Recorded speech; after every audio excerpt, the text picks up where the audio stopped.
examined, it had always been found to be invalid. So I commented on that as I was writing my book. But last August, I was invited to go up to Pittsburgh for the International Conference on Creationism, and invited to give a few talks on the work that we're talking about here with you tonight. And before I went, I decided, well, wouldn't it be great if indeed this issue could really be settled? The National Academy of Sciences says there is no evidence for creation science. And here I've been publishing 15 or 20 years this evidence, and no one is responding or has not refuted it. And so I decided to send the president of the National Academy of Sciences a letter. I wrote him another letter a month later. No response. And now we come to Monday evening, April 13, 1987. And I've written Dr. Press another letter. March 24, 1987. Dear Dr. Press, the February 1987 issue of Physics Today, which I will mention, is the National News Journal of the American Institute of Physics, and is more than a news journal. It carries scientific articles as well. The February 1987 issue of Physics Today, page 86, mentions the National Academy of Sciences as one organization which is opposed to the Louisiana creation science law, now being decided by the U.S. Supreme Court.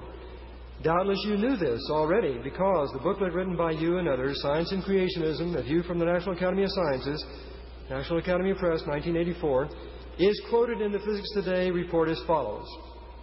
It is therefore our unequivocal conclusion that creationism, with its account of the origin of life by supernatural means, is not science. It subordinates evidence to statements based on authority and revelation. Its documentation is almost entirely limited to the special publications of its advocates. And its central hypothesis is not subject to change in light of new data or demonstration of error. Moreover, when the evidence for creationism has been subjected to the test of the scientific method, it has been found invalid.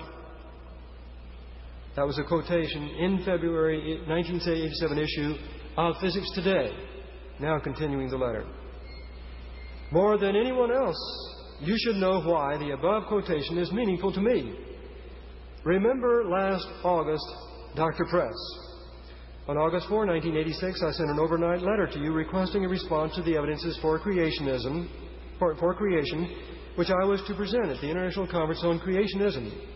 In my letter, I quoted the above statement and challenged you to show just where my published evidence for creation had been invalidated.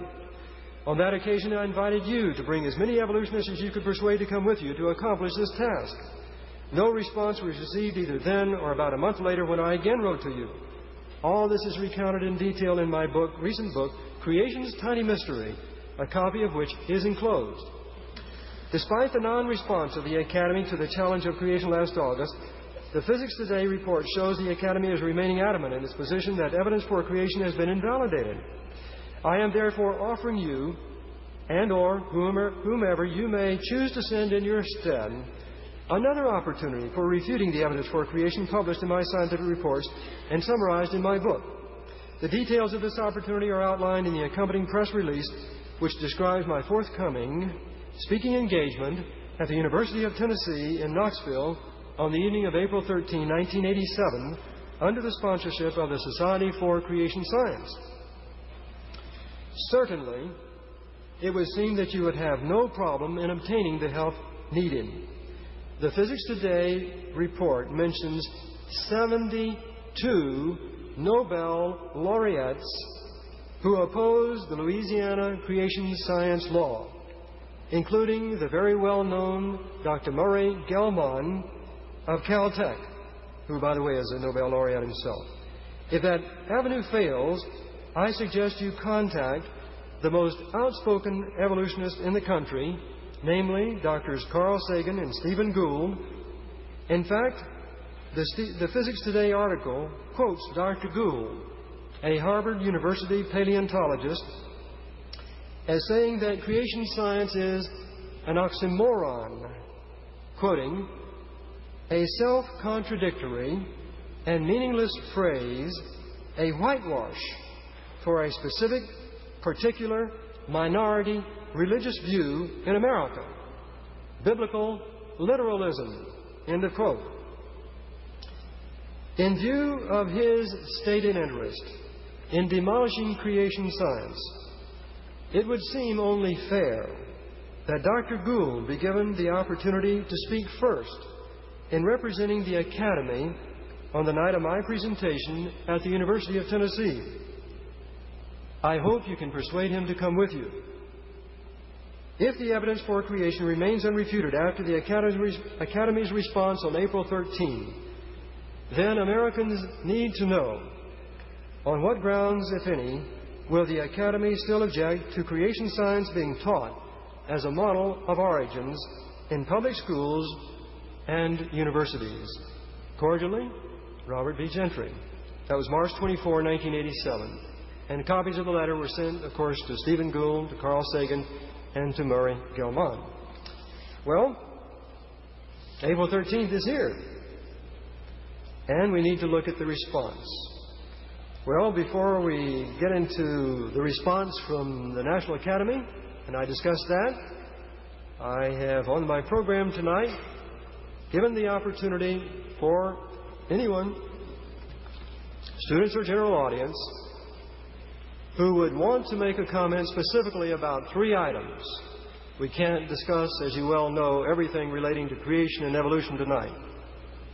The whole gist of what we've been saying tonight is that there is indeed evidence for creation. I'm holding before you something I'm saying was a rock that was created. On the other hand, according to the evolutionary theory, this rock was not created, it evolved. And the central focus of tonight's presentation is that there is a test, an experimental test in the here and now.